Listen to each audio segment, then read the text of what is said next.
I had a single dorm room during my sophomore year of college. It was the kind of room everyone wanted. Private, quiet, tucked away at the very end of the floor. At the time, it felt like winning the lottery. My room wasn't lined up with the others. To get to it, you had to walk down a short side corridor that branched off from the main hallway and turned left, almost like a dead end. There were no other rooms past mine, just a blank wall at the end. It felt secluded, peaceful, like my own little world. For the first couple of weeks, nothing strange happened. I studied late, watched videos with headphones on, and slept better than I ever had with roommates. I remember thinking how lucky I was. That changed on a Wednesday night. It was around 11 p.m., and I was sitting on my bed studying for a biology exam. The lights were on, my door was closed, and everything was quiet. Too quiet, honestly, but dorms tend to get like that late at night. That's when I heard it. A faint tapping sound.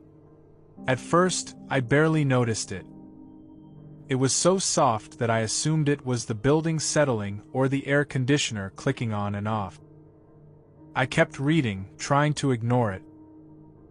Then it happened again. Tap. Tap. I paused and listened. Nothing else followed. I called out casually, "Yeah?" No response. I stood up, walked to the door, and opened it. The corridor was empty. No footstep, no voices, no shadows moving away. Just the dim hallway light spilling into the side corridor and the blank wall at the end.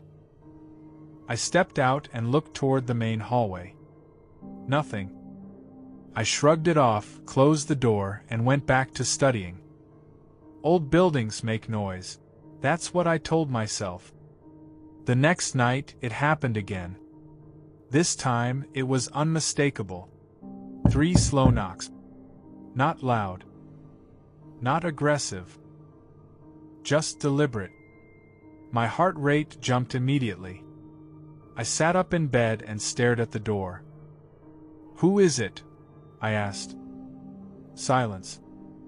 I waited a few seconds, then got up and opened the door quickly, half expecting to catch someone walking away. The corridor was empty again.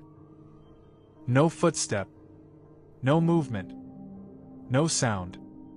That uneasy feeling settled in my stomach, the kind you get when you feel watched but can't prove it.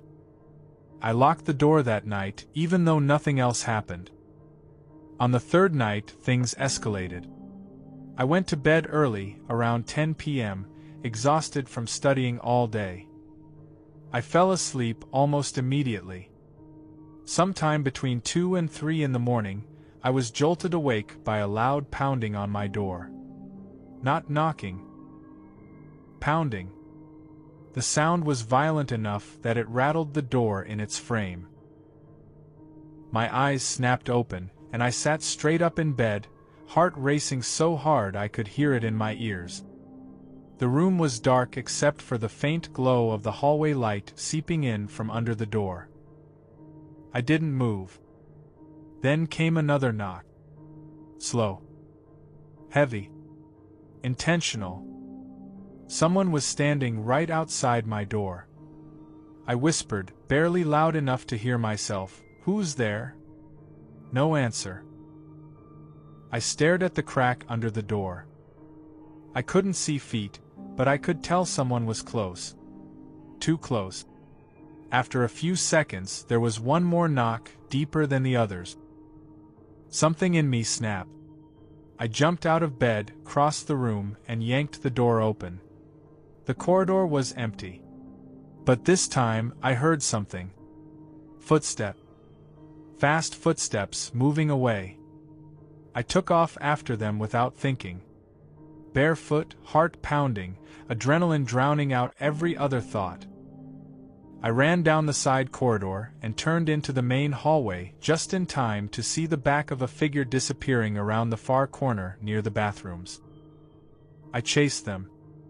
When I reached the next turn, I saw the bathroom door at the end of the hallway slowly swinging shut, as if someone had just slipped inside. The hallway was silent. Too silent. I stood there for a moment, debating what to do. Every instinct told me to go back to my room. But anger and adrenaline pushed me forward. I grabbed the bathroom door and pushed it open. It was pitch black. I reached inside, found the light switch, and flipped it on. The bathroom looked empty. Sinks lined the wall. Mirrors spotless. 2 stalls at the far end, both doors closed. Still, something felt wrong. The air felt heavy, thick. I walked toward the stalls, every step echoing loudly in the empty room. My ears were ringing from the adrenaline. I bent down and looked under the first stall. Empty. Then I checked the second one. And froze. Under the door, I could see a pair of heavy black boots, facing outward toward me. Someone was standing there. Perfectly still. My mouth went dry. I could hear my own breathing, loud and shaky in the quiet bathroom. "Hey," I said, my voice cracking. "This isn't funny." No response. I reached out, grabbed the stall door, and slowly pushed it open. The boots were there. But no one was wearing them. They were just sitting there, perfectly positioned, as if invisible legs should have been inside them. I stumbled backward, my heart dropping into my stomach. And that's when I heard it. A giggle. Soft, breathless, uneven. Not a child. Not a woman. It sounded like an old man laughing quietly to himself. The sound came from behind me. I didn't turn around. I ran. I bolted out of the bathroom, down the hallway, back into the side corridor, slammed my door shut, locked it, and shoved my desk chair under the handle. My hands were shaking so badly that I almost dropped my phone trying to text anyone, friends, classmates, anyone who might still be awake. No one replied. The knocking came back one last time that night. 4 slow knocks. They lasted about 20 seconds. I didn't move. Didn't breathe. Didn't make a sound. Eventually it stopped. The next morning, I asked everyone on my floor if they heard anything overnight. No one had. No one saw anyone running through the halls. No one heard knocking. No one was messing with me. Even the RA told me that side corridor rarely had people walking through it. For the rest of the semester, I avoided that bathroom entirely. And every time I walked past it, I couldn't stop thinking about those boots. That giggle. Whatever was knocking on my door that night chose me. And me alone.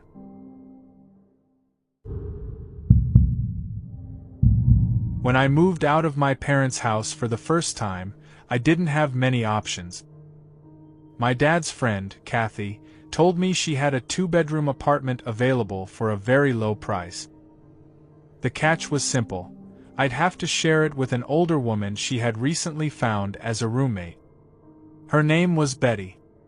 Mid-60s, quiet voice, thin gray hair tied loosely behind her head. She smiled a lot, but the kind of smile that didn't fully match her eyes. Still, she seemed harmless enough, and honestly, the rent was so cheap that I ignored every small feeling of discomfort. The first night I moved in, nothing strange happened. We exchanged a few polite words, and I went to my room to unpack. The apartment was already furnished, so I didn't have much to set up anyway. It was the second night when things started to feel wrong. I was sitting in the living room watching TV, the only lights coming from the screen and a dim lamp in the corner. I heard the soft creak of the hallway floorboards, and when I looked toward the sound, Betty's head slowly peeked out from behind the wall. Not her whole body. Just her head, tilted slightly, staring at me. No blinking. No expression. Just staring. "Betty, you okay?" I asked, half laughing because I didn't know what else to do. She let out a low groaning noise, not words, not pain, just a strange, confused sound. Then she pulled her head back into the hallway and disappeared. I stood up immediately and called Kathy. I told her exactly what happened, expecting her to say, "Oh yeah, she has sleep issues," or "she's forgetful." But Kathy sounded genuinely surprised. "She's never done anything like that around me," she said. I tried to brush it off, but something about it was unsettling. The next night, around midnight, I was scrolling through my phone when I heard knocking on my bedroom door. Slow, rhythmic tapping. I paused my video. "Hold on." I got up, but right before I reached the door, the knocking stopped. The apartment was silent, except for that same faint groaning noise from the other side of the door. I didn't open it. I waited until her footsteps faded away. The next morning, I asked her about it. She looked genuinely confused and said she had no memory of ever knocking on my door. No memory of standing in the hallway. No memory of anything I described. And she seemed honest, too honest. Later, I learned something about people her age. Something called sundowning syndrome, where they become confused or aggressive late at night. It was just a thought I kept in the back of my mind, hoping it wasn't true. The third night was when everything escalated. I had fallen asleep early, exhausted from work. But suddenly, at around 1:30 a.m., I woke up in complete darkness. Not even the streetlights were shining into my room that night. What woke me was a sound inside my room. The soft creak of a floorboard near the foot of my bed. My eyes adjusted slowly, and I saw a silhouette. A human shape standing completely still beside my bed. "Betty," I whispered, not fully believing it. She made that same groaning noise, the one from the hallway, the same low, confused sound that made every hair on my body stand straight up. I reached for the lamp. When the light flipped on, I felt every ounce of warmth drain from my body. Betty was standing at the edge of my bed. Her hair was wild, her eyes unfocused, and in her right hand she was holding a large kitchen knife. I screamed and shoved myself into the corner of the bed. She didn't swing the knife. She didn't jump or run. She didn't say anything. She just stood there, breathing heavily, staring at me like she wasn't fully awake, or fully human, just a confused, drifting presence in the dark. Then, slowly, without warning, she turned around and walked out of my room. I jolted up, slammed the door shut, and pushed my dresser in front of it, my hands shaking so hard I could barely grip the handles. I didn't sleep the rest of the night. I sat awake, listening for footsteps, for the knife scraping against something, for another knock. Anything.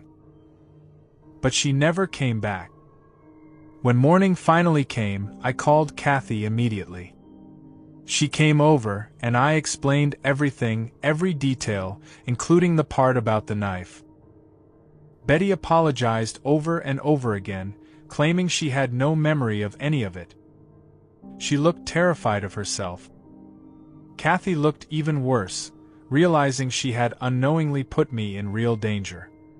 Evicting Betty wasn't something they could do overnight. Legal process takes months, so Kathy told me something simple. "You shouldn't stay here another night." I didn't argue. I packed my clothes, my laptop, and whatever else I could carry and left within the hour. Later, after doing research together, Kathy found out that severe sundowning episodes can cause people to become disoriented, wander, act aggressively, even pick up weapons without understanding what they're doing. I'm grateful I woke up when I did. I still wonder what would have happened if I hadn't. Because the truth is, Betty didn't knock on my door that night. She didn't wander the hallway. She didn't stand beside my bed with a knife. She sleepwalked into my room with the mind of a stranger, someone who didn't know me, didn't recognize me, and didn't understand where she was. When I moved into that old farmhouse apartment, I truly thought I had found the perfect deal. The rent was unbelievably cheap, the room was already furnished, and the old man who lived there, Ben, seemed harmless enough. He barely spoke, didn't make eye contact, and mostly kept to himself. After working long shifts at the nearby chicken farm, all I really wanted was a quiet place to sleep, and this house felt like exactly that. The first night, I crashed onto my bed and fell asleep instantly. The room was cold, silent, and dark, almost too quiet. I don't know how long I had been asleep, but the sound of my bedroom door creaking open pulled me back into consciousness. A thin strip of yellow hallway light spilled into my room. Ben stood there. A shadowy figure blocking the doorway, hands still on the knob. His voice was deep, hoarse, and strangely calm when he said, "Stay out of the basement." He didn't wait for me to respond. He slowly pulled the door shut again, leaving me staring into the dark, heart racing. I lay awake for hours replaying his words. I hadn't even considered going to the basement. It hadn't crossed my mind, but the way he said it, soft but threatening, like a warning mixed with a command, planted something in my head. Now I couldn't stop thinking about it. The next morning, Ben acted like nothing happened. He made himself tea, didn't look at me, didn't say a word. Just shuffled around the kitchen like a ghost. Later that day, he left to go into town. I watched through the window as his rusty car rattled down the long dirt road. As soon as the sound of the engine faded, my eyes drifted toward the basement door. I shouldn't look. I shouldn't even touch it. But I felt pulled toward it, like something inside wanted me to open it. I put my hand on the doorknob. The metal was colder than it should have been. I took a deep breath and slowly pushed the door open. The smell of old dust drifted up. The wooden steps creaked under my weight as I made my way down. I could barely see anything until my foot hit the basement floor and I found a pull-string light. A faint yellow bulb flickered to life. At first glance, nothing seemed out of the ordinary. Old shelves, jars, tools. Just junk. But then I noticed a door in the corner. A small, steel door with a thick rubber lining at the bottom, something people usually use to contain strong smells. My stomach tightened. A part of me wanted to turn back, but I kept walking toward it. When I pushed the door, it resisted, like something heavy was pressed against it. Then suddenly it snapped open, sending a wave of hot, rotting air into my face. The stench was unbearable. I gagged, covering my mouth. The room beyond was small, windowless, lit by a dim bulb that barely illuminated the horrors inside. Black garbage bags were stacked in one corner, long, irregular shapes bulging inside them. Stains covered the concrete floor, dark brown, old, soaked deep into the cracks. My heart hammered in my chest. And then I saw it, mounted in the top right corner of the ceiling. A camera. A red recording light blinking. I stumbled backward, terrified at what I had just seen. The smell, the bags, the stains.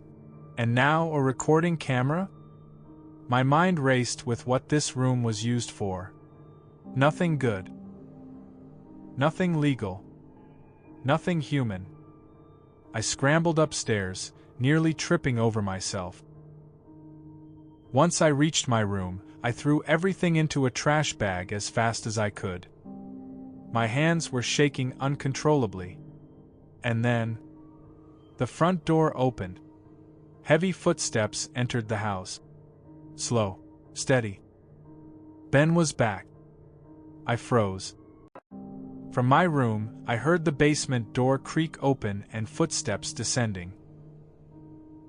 He had gone down there, maybe to check the room. Maybe because he sensed someone had been inside. I forced myself to sound normal. "Hey Ben," I called out. No response. Just silence, and then the slow, dragging sound of something heavy being moved downstairs. That was my chance. I grabbed my keys, ran out of the house, and didn't look back. My pulse was pounding so hard it hurt. I drove 15 miles straight to my brother's farm, barely able to breathe. I showed him the picture I had taken. He cursed under his breath and said the same thing I had been trying to avoid. "Call the sheriff. Now." I didn't want to believe what I had seen. I didn't want to think about what was inside those black bags. But I knew we had to report it. Deputies arrived at my brother's farm a few hours later. They confirmed Ben had been arrested. When they reached the house, he was in the basement, dragging those bags toward the back door. Trying to get rid of evidence. They didn't tell me much. Maybe they weren't allowed to. But they did confirm one thing. The smell wasn't from animals. 4 weeks after, I couldn't sleep properly. Every night, just as I started to drift off, I'd hear Ben's voice echo in my head. "Stay out of the basement." And I realized that warning wasn't meant to protect me. It was meant to protect him. Because he knew exactly what was down there. And he didn't want me to find it.